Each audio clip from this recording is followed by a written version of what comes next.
So, still on time. There you go. There you go. Relax. See everything go. He was sparring this big boy. A heavyweight. Heavyweight boy. And Tank hit that nigga. He hit him so hard that he was on the top of the rope just like this. It allowed Jake Paul's brother to be in there and be able to last with a smaller man, a smaller, older, greater fighter who's mostly was concentrating on defense more than just offense. Gervonta Davis is taking his training to the next level as he steps into the ring sparring with heavyweights.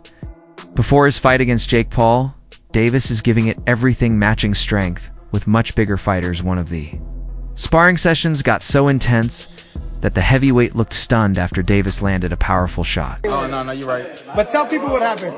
Man, I was about to spar. Before I was about to spar Tank, he was sparring this big boy. A heavyweight. Heavyweight boy. And Tank hit that nigga. He hit him so hard that he was on the top of the rope just like this. I'm like, Gervonta Davis is grabbing attention once again, this time by going hard against heavyweight boxers in tough sparring sessions.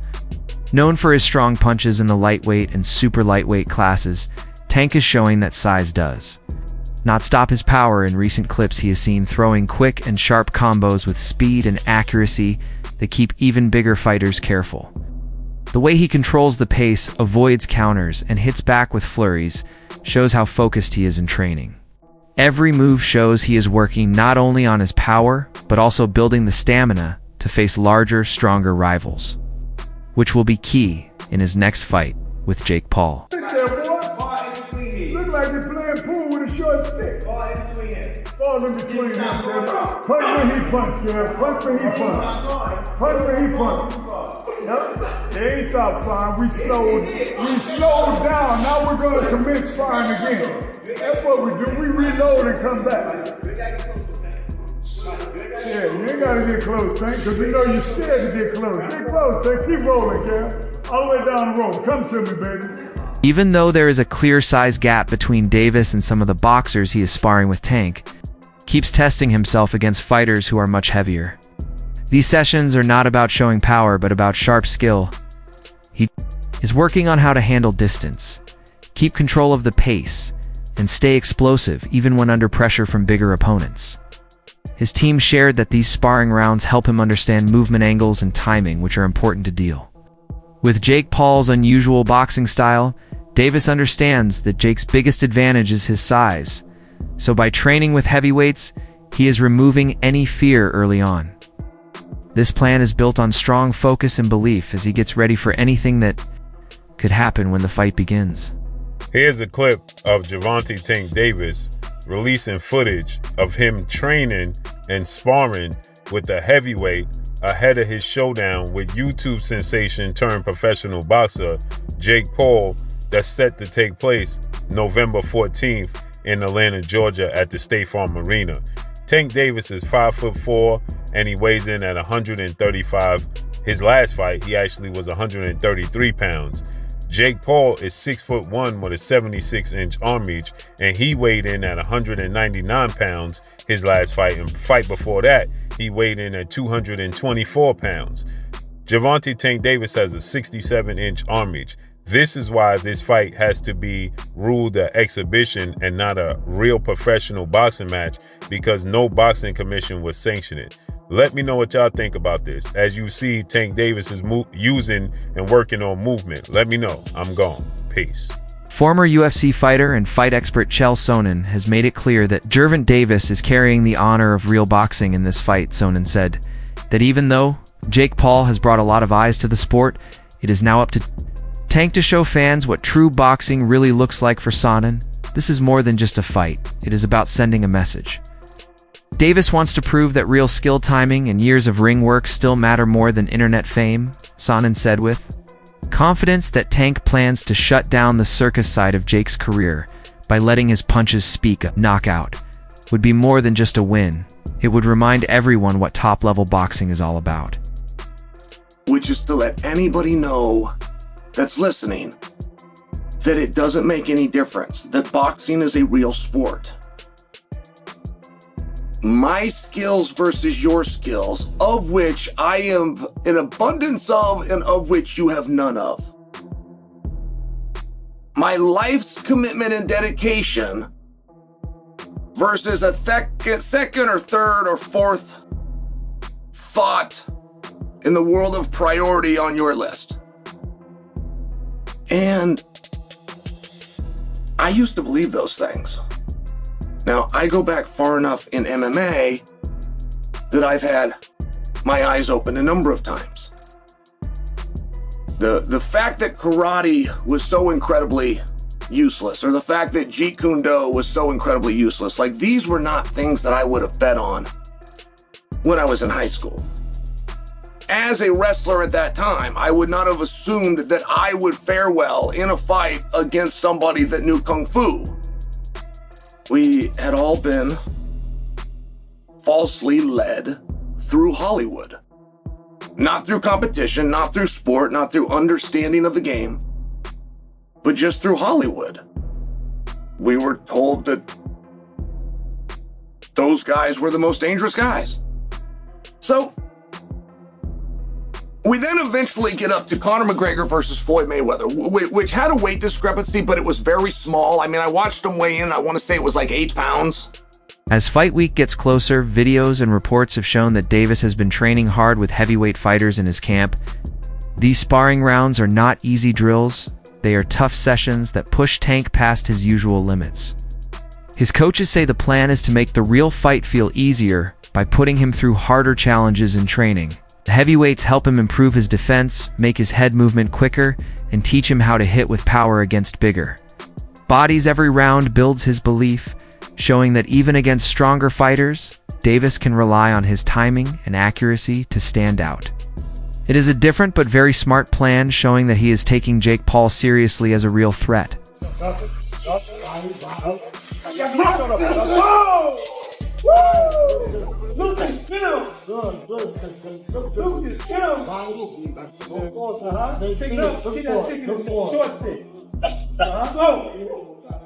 Still on time. There you go. There you go. Relax. See everything coming. Everything's coming.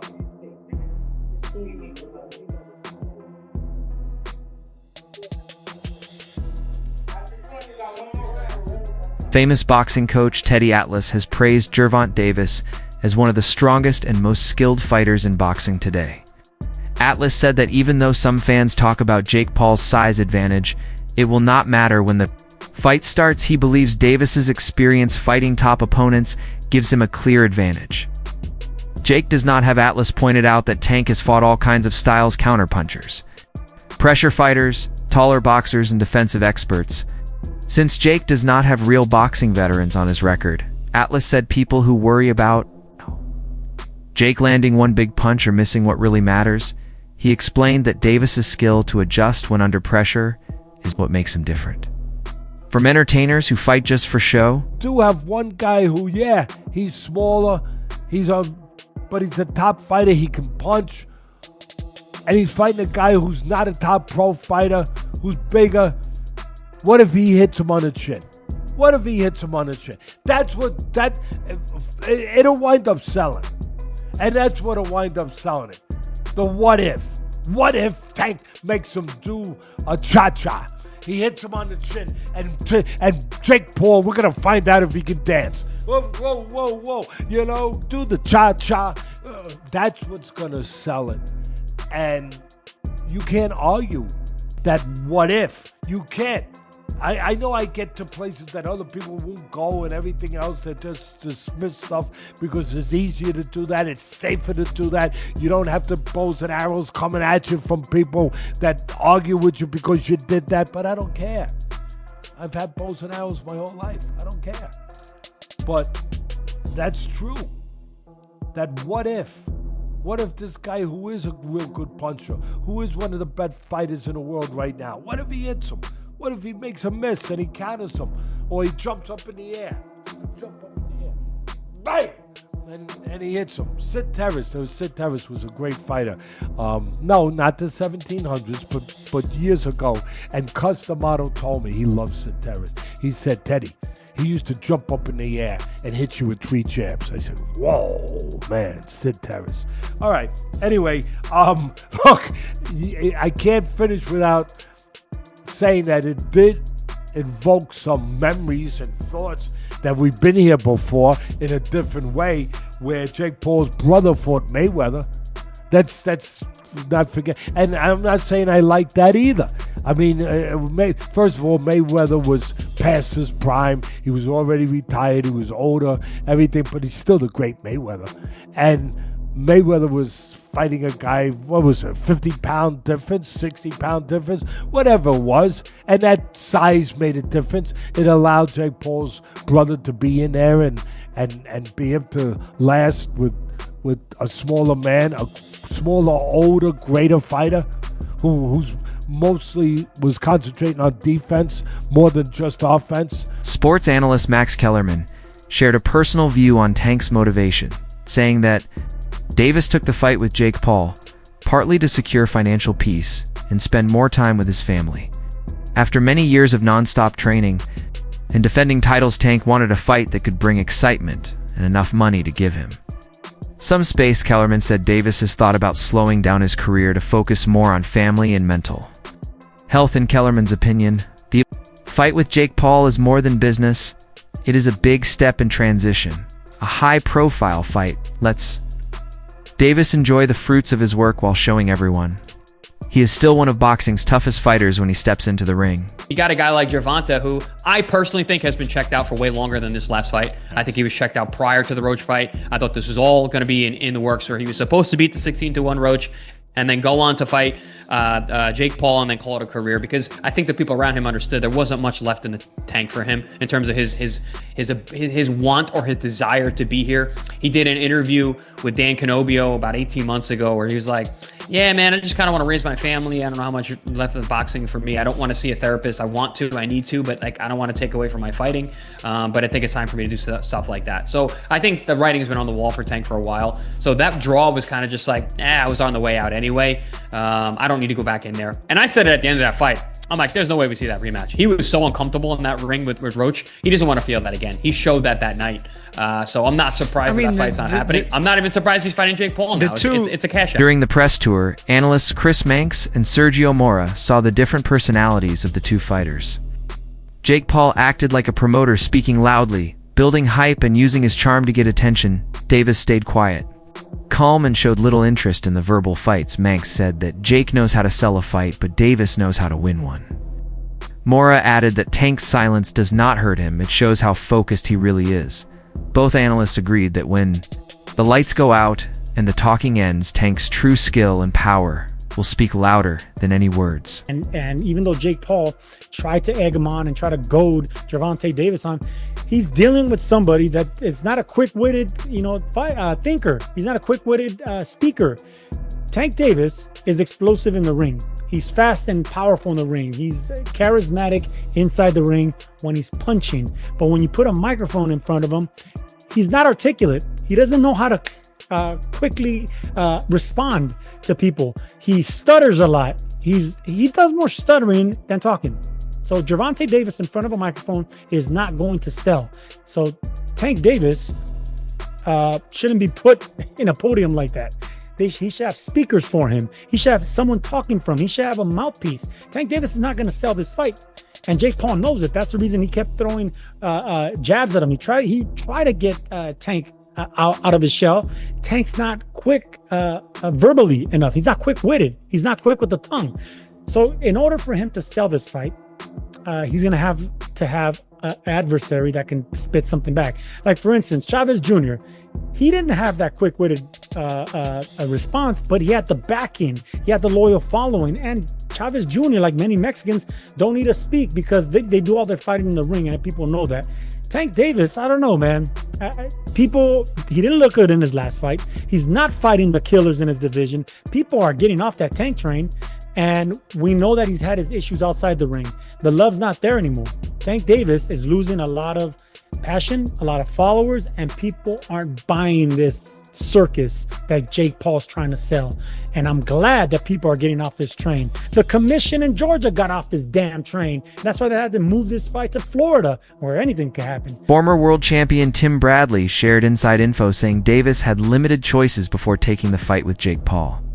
He explained that Tank first wanted a rematch with Lamont Roach, but the talks did not work out with few big fights available and pressure from promoters. the Jake Paul fight became the most real option. Bradley said some might see it as a risky business move, but it also gives Tank huge exposure and money. He added that many people do not know how. Many hidden factors affect these decisions, like management, timing, and broadcast politics. Bradley believes no matter how the fight happened, Davis will make the best of it and show fans why he is a world-class boxer. You know, I do. I'm not making no excuses for Tank at all, but this is just my perspective, man. Tank had no other choice but to do this fight, man. He had no other choice. You know, he was in training for that Lamont Rose fight, and, you know, then the covers got pulled off, you know, and then this fight came about. You know, this is an inside thing, man. I swear, man, I'm telling y'all, this is an inside thing. You know, this is something that Al, PBC wanted Canelo to do, you know, because this is how they eat. This is how they gonna eat. This is how they gonna recoup, you know. As you know, PBC, they got no legs to stand on, man. You know, money going out, not enough money coming in. They got to spend their own bread, you know, for everything, you know, for everything. So, you know, they need money coming in. And their guy, Canelo, left. He with Turkey now. They wanted Canelo to do this fight. And now Tank is obligated to do this fight, man. Again, to save PBC. I promise y'all, man. I'm telling you. You know, Tank was already signed up to fight Roach rematch. He was already signed up, you know. You could just tell, man. I can tell, you know. Yesterday, listening to the press conference, I saw, like, I don't know what it was. It was something with Jalen Love, and it's like a secret. I don't know what that is. It's a secret, though. After the press conference, some fans began to question whether Gervonta Davis was fully invested in the Jake Paul fight. Observers noticed his quiet demeanor, a distant expression, and minimal reactions to Jake's provocations, while some saw it as focus, others interpreted it as disinterest. The visible size difference between the two also fueled debate about fairness and competitiveness. Many fans expected Tank to be more vocal, but instead he looked calm and zoned out, perhaps conserving his energy for the ring. Still, those close to Davis say his silence should not be mistaken for apathy. It is part of his mental preparation. He is simply choosing not to waste energy on theatrics that do not win fights. Jake Paul legitimately cooked Gervonta Davis in that press conference, and I really don't know how to feel about that. And to be honest with you, I still don't understand how boxing even allowed this to be made. Like, I don't. Like, dog, this is not an overstatement. Like, literally one of the core pillars holding up boxing is this literal, like, fake superiority complex that they have over literally every other combat sport. Despite literally being the least effective main combat sport there is. Brother, kickboxing, Muay Thai, Brazilian Jiu-Jitsu, wrestling, brother, I put judo over I put boxing. In terms of practicality of combat, oh yeah, 100%. Brother, if Jake Paul makes it competitive against Gervonta Davis, I'm looking at this like, brother. Oh, well, weight difference, brother. Gervonta Davis has been training his entire life. I'm sorry, bro. It's bad enough that the fact that if this was under any other combat sport, this would literally be like one of the most one-sided matchups of all time. And it wouldn't be in favor of Davis. No, dog, if you did this under an MMA rule set, oh my gosh, bro, Paul cooks Gervonta. It's not close at all. Like, round one finish level. Like, understand this, Gervonta Davis versus Jake Paul is taking place in literally the only combat sport where Davis should win. I'm still shocked that they allowed it to be made. Because, like, there's no upside. If Jake Paul beats Gervonta Davis, now we're kind of looking like, wait a minute. What? Like, brother, don't forget. I still think it's a horrible look that Tyson Fury couldn't finish Francis Ngannou. That is so bad. Well, Francis Ngannou's a great boxer. Francis Ngannou, no joke, is one of the worst boxers to ever be in the UFC. He just has absurd power. No, look at the technique of Francis Ngannou. It's not that good. It's carried by power. Like, going into it, like, I'm hyped. But it's also, I'm looking at this like, bro, Gervonta has to finish, bro. Jake Paul has often been accused of exploiting boxing's traditions. Some critics are now turning their attention toward Davis. They argue that by agreeing to fight Jake, Tank may be validating the influencer boxing trend he once criticized. Fans who wanted him to focus on legitimate contenders feel disappointed, believing this matchup leans more toward entertainment than legacy. Yet others defend his decision, pointing out that boxing has always blended sport with spectacle. For Davis, it is about controlling that narrative, showing that even within this crossover era, skill and authenticity still matter. If he dominates Jake Paul, it could flip the criticism back on those who doubted him and reestablish the balance between showmanship and real boxing craft. Jake Paul is not the problem with boxing, Tank Davis is. Jake Paul's doing exactly what he's supposed to do. He's a Disney Channel kid, YouTube star turned boxer. Of course, he's gonna make these stupid spectacle matchups. He doesn't care about his career, his legacy, or the sport. Meanwhile, we have Tank Davis, the heir apparent to Floyd Mayweather and Adrian Broner, who has real talent. And if he was actually consistent in the ring and was willing to get in with some of the best fighters in the world, he could be top 3 pound for pound best fighters in the sport. But instead, Tank just wants to hold up his division for 5 years and make a mockery of the sport, especially with this fight. That's it for today's video. Stay tuned until next.